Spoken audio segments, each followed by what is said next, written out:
Okay, so step 2 for our 3D project that we're doing is you're going to find some art to place on the front of this t-shirt dress.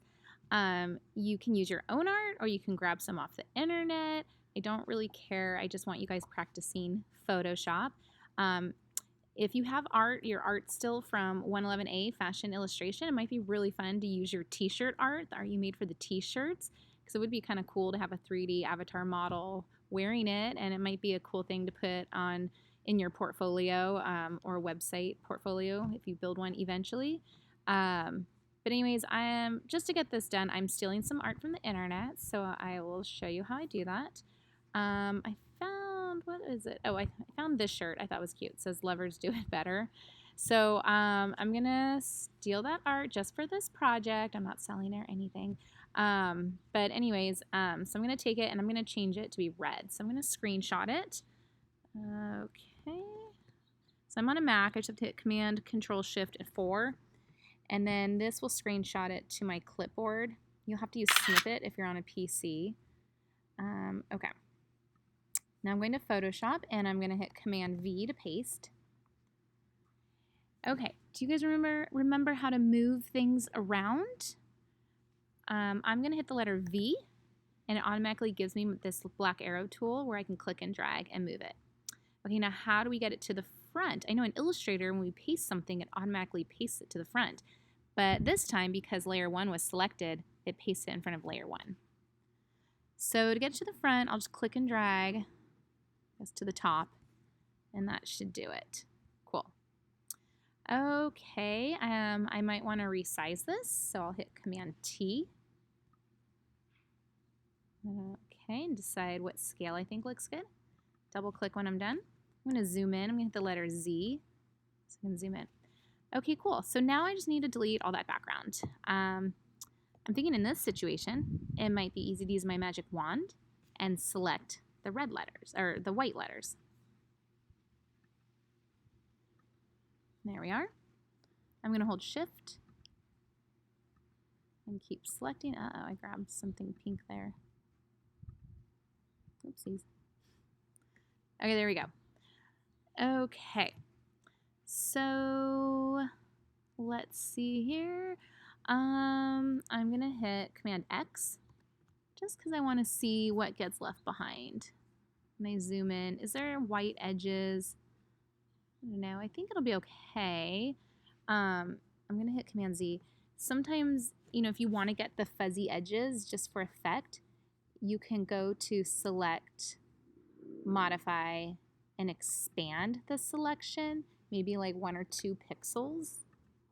Sometimes that's good. I'm going to hit Command X to see what was selected. So you can see no white was left over. I don't know. Maybe that's good. So actually going to hit Command Copy and Command Paste just so it's by itself. And then I'm going to delete that layer. Maybe that was actually too much. So Illustrator is kind of funny about Edit Undo. To Edit Undo, I'm going to have to open up my history. And I'll just get rid of Paste. And I'm going to get rid of Expand. Maybe I won't do that after all.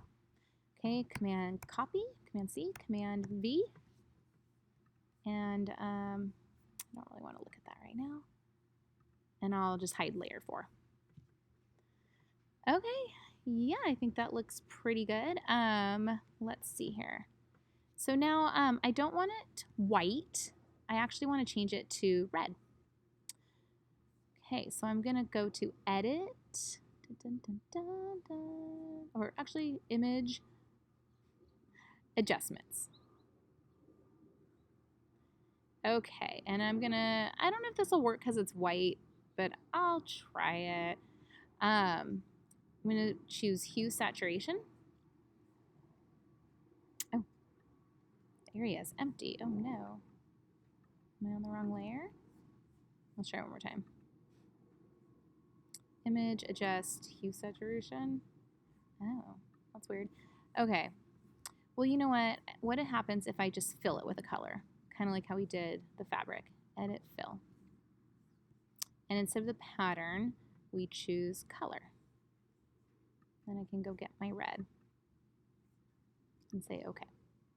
Oh, now I see what the problem was. Okay, Command Z. Let me open up that. I went wrong somewhere, didn't I? You know what? Okay, I'm going to say deselect. Deselect. This time I'm going to select the background. And you know what? I'm going to uncheck my contiguous thing because I noticed it didn't select like the clear parts in here. It only selected all the items like touching each other. So I'm going to uncheck that guy. I'm going to deselect it by just clicking one time, and I'm going to click once more. See, now it's selected the inside too.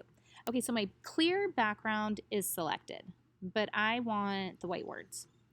So I have to go select inverse. Cool.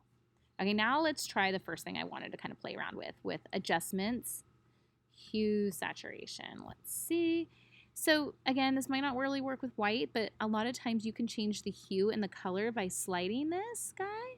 I'm gonna put the saturation on high just so I can see it. Yeah, it's not super effective, I think, because there really is no color, there is no hue, it's just white. So it's not really working, but this might be a fun thing for you to do with the whatever art you guys are finding. So I'm gonna say cancel. I like to do that because if there's texture like from fabric that makes it look realistic, when you change the hue, it keeps the texture, which is cool. But since I don't really have texture, it's pretty flat, I'm just going to go ahead and say edit, fill, and I'm going to choose a color. And again, I'm going to do the red. There we go. And then to deselect, I'm going to hit Command D. I'm going to hit Command 0 to zoom out. Alrighty, so that's step 2 is adding an art design of some sort to the front of your image. And I'm excited to see what you guys pick.